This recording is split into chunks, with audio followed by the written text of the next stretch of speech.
जय हिंद दोस्तों। चलिए दोस्तों बात करते हैं इस एक और क्वेश्चन के बारे में। इस क्वेश्चन में एग्जामिनर ने कहा है a sum of ₹1750 is divide into two parts such that the interest on the first part at 8% simple interest per annum and that on the other part at 6% simple interest per annum are equal. The interest on each part in rupees. यानी examiner ने कहा कि उसके पास 1750 रुपये हैं और वो उसे दो पार्ट में किसी को रेट ऑफ इंटरेस्ट पे देता है, मतलब ब्याज की दर ब्याज पर देता है, साधारण ब्याज पर। एक को 8% पे देता है उसमें से कुछ अमाउंट और एक को 6% पे देता है, और कहता है कि साल के अंत में जब वो दोनों का इंटरेस्ट लेता है तो देखता है कि दोनों ने बराबर बराबर इंटरेस्ट दिया। तो वो पूछ रहा है कि वो इंटरेस्ट कितना है। तो पहले हम इसको डिटेल से जानेंगे, उसके बाद इसको हम शॉर्ट से भी जानेंगे। देखिए, माना कि मैंने कि भाई मेरे पास जो प्रिंसिपल है वो ₹P है, तो पहले पार्ट में उसने जो दिया प्रिंसिपल अमाउंट P दिया, तो दूसरे पार्ट में देगा टोटल कितना है 1750 माइनस का P मेरा ये दूसरे पार्ट में ये देगा। तो अगर पहले पार्ट में ये देगा तो मैं कहूँगा कि प्रिंसिपल इंटू में रेट ऑफ इंटरेस्ट कितना है मेरे पास में 8%, 8/100 इंटू में 1 ईयर, ये बराबर होना चाहिए, किसके बराबर होना चाहिए 1750 माइनस का प्रिंसिपल इंटू में 6%, 6/100 इंटू में 1 ईयर। क्योंकि दोनों का इसने दिया हुआ है कि इस दोनों का जो सिंपल इंटरेस्ट है SI जो है वो बराबर है, साधारण ब्याज जो बराबर है, ठीक है। तो मैं लिखूंगा इसे 8P/100 बराबर में 1750/100 इंटू में 6 माइनस का 6P/100 आ जाएगा। इसको जब मैं इसे इधर जोड़ूंगा तो मेरे पास कितना आ जाएगा 14P/100 इजकल टू में 1750 इंटू में 6/100।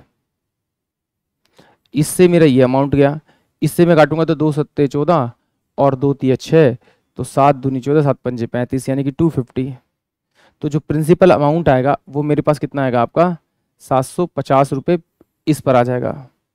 दूसरा निकालूंगा तो टोटल अमाउंट कितना मेरे 1750, 1750 में से अगर 750 माइनस करूंगा तो मेरे पास जो ये फर्स्ट पार्ट का प्रिंसिपल था, सेकंड पार्ट का जो प्रिंसिपल आएगा वो मेरे पास कितना आएगा 1000 रुपये आएगा।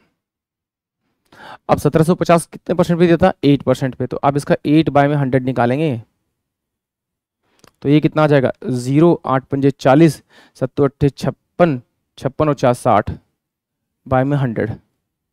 सोल्व करेंगे तो इसका 60 रुपये इंटरेस्ट आया होगा। इसको सोल्व करेंगे अब 6%, 6/100, तो देखिए कितना आ रहा है 60 रुपये।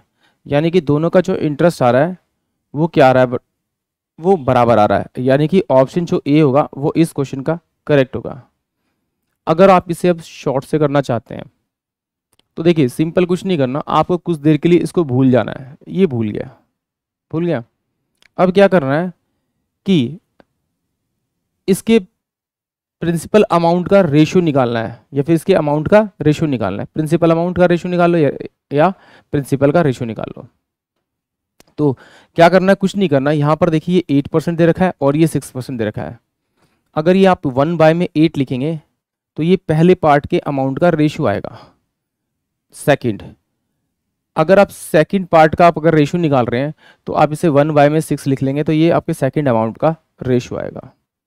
इसको क्रॉस मल्टीप्लाई करेंगे तो आपके पास में 6 में कितना आ जाएगा आपका 8 आ जाएगा। इसको मैं अगर सॉल्व करूंगा तो 3:4 ये फर्स्ट पार्ट का अमाउंट, ये सेकंड पार्ट का अमाउंट का रेशियो आएगा। इन दोनों को सम करूंगा तो मेरे पास 7 आएगा, बट एक्चुअली में है कितना मेरे पास में 1750।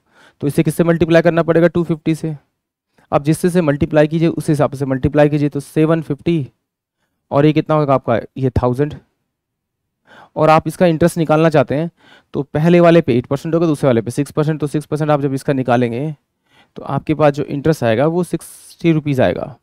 सेकंड वाले का जब निकालेंगे आप तो उसका भी जो इंटरेस्ट आएगा वो 60 रुपीज़ आएगा। यानी कि ऑप्शन ए जो होगा वो इस क्वेश्चन के लिए करेक्ट होगा। आई होप आप सभी को ये क्वेश्चन समझ में आया होगा। जय हिंद, जय भारत।